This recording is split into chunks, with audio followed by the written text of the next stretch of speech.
IT-oLogy is a nonprofit, and we are dedicated to advancing the IT profession. We promote the IT profession, we teach, and we grow people who are already in the profession and career changers like myself. We want to equip and prepare the technologists of tomorrow. And if you'll go to our website, IToLogy.org, the first thing you see is grow yourself, change the world.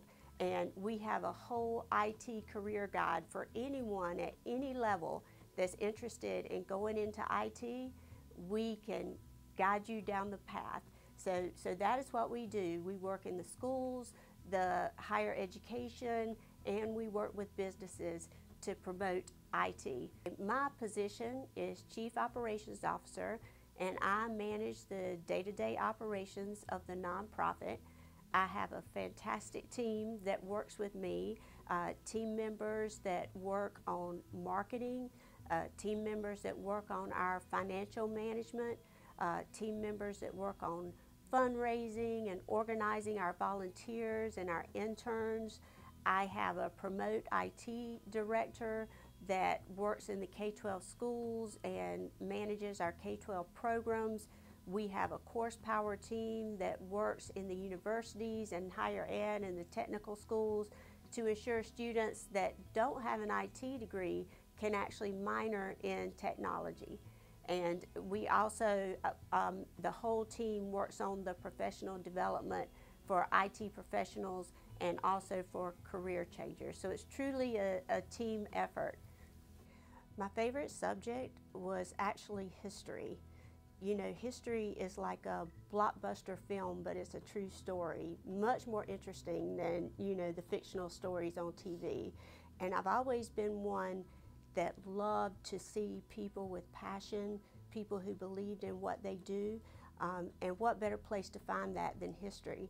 You've got Patrick Henry, Give Me Liberty or Give Me Death, Clara Barton, Dr. Martin Luther King Jr.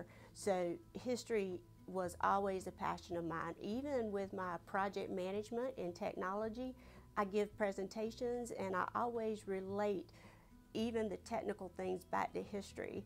Do you know that the Titanic could have been saved if they had used the project management methodology? And I have a whole presentation on that. So history was my favorite, and creative writing. I love to write and express myself. My job is very broad-based, general, so I think all the core subjects in school, you would definitely need your English and your grammar, communication skills, oral skills, very important.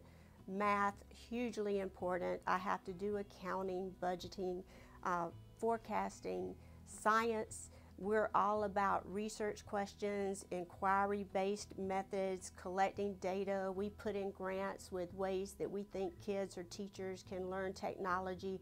We have to collect the data.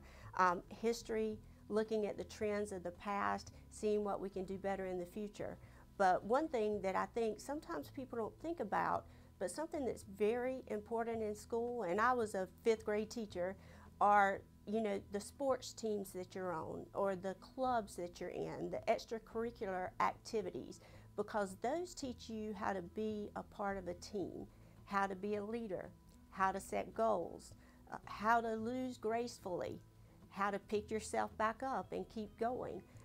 So being on the teams, to me, helped me become a leader and learn how to persevere and learn from lessons learned and help inspire my teammates. So I think that's very important as well as the core subjects.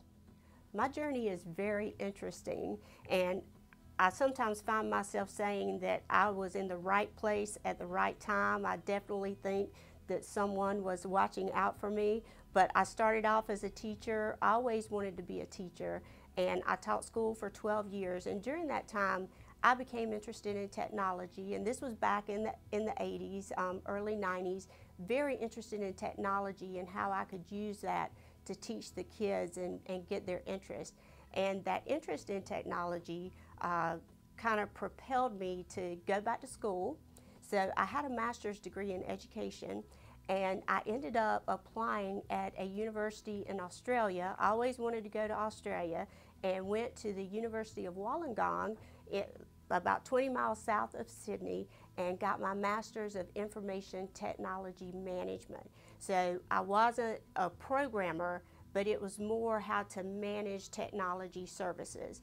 And when I came back to America, I was very fortunate to get a job at the South Carolina Department of Education as the Director of Instructional Technology. So I got to spend my days going into the schools and teaching teachers how to use technology, which was a passion of mine. I really enjoyed my job. So as a part of being at the Department of Education, we got huge federal grants. And so someone had to be a project manager in order for us to be able to get grants. And this is a lessons learned. They said, who wants to do it? And nobody wanted to do it. And I said, I'll go get it. So taking advantage of those opportunities that you have. So I went and got my project management professional certification, and then I moved over to the Chief Information Office for the state. So I was in education, and then I kind of went the more technical route. So I actually got Information Technology Infrastructure Library, IT-IL certification, and that's how to manage technology services, service delivery, and service support. So I really got into the technical side of management. And then Blue Cross called me and offered me a job as a project leader, and because of my background, I got to work in process improvement projects for the organization, and that allowed me to network and meet people, and they knew about my educational background. So when the Chief Operating Officer job came open at IT-oLogy, my background just was perfect. It was a unique background, but it was the perfect one for this job. And I feel very fortunate because both of my passions, education and technology, are now merged together, and I'm able to do that every day. I would say the first thing you need to do is find your passion. It needs to be something that you enjoy doing that doesn't feel like work. I would also suggest find a mentor, find a role model, and shadow them. My fields of study that brought me to this role, I studied education, and within education you learn about leadership. Also in my information technology management courses, we had courses on leadership. So taking those leadership courses, but also putting it into practice. And again, things like participating in clubs or on teams allows you to be able to do that. Become a very good communicator and be able to persuade and inspire and motivate. And if you have those qualities, and if you want to make an impact and a difference in the community, then you would be perfectly suited for this job. An obstacle in my career is believing in myself, finding, especially at a young age in my late 20s, finding the confidence to believe in myself and to take risk. My career is a series of calculated risk, and I failed sometimes. I learned lessons. I brushed my knees off, and I got up and I went at it again. And now, I'm in the perfect job.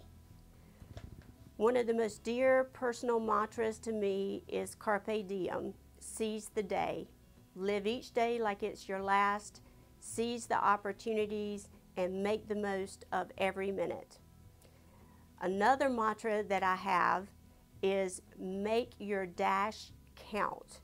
So the dash was a poem, and it was done at a eulogy, and the speaker giving the eulogy talked about the date that you die and the date that you're born on your tombstone, and in the middle is a dash, and that dash represents your entire life. So live your dash, make your dash count. I have a Jeep, and it's on the tire cover of my Jeep, live your dash. My name is Tammy Mainwaring, and I am a voice of the Palmetto State.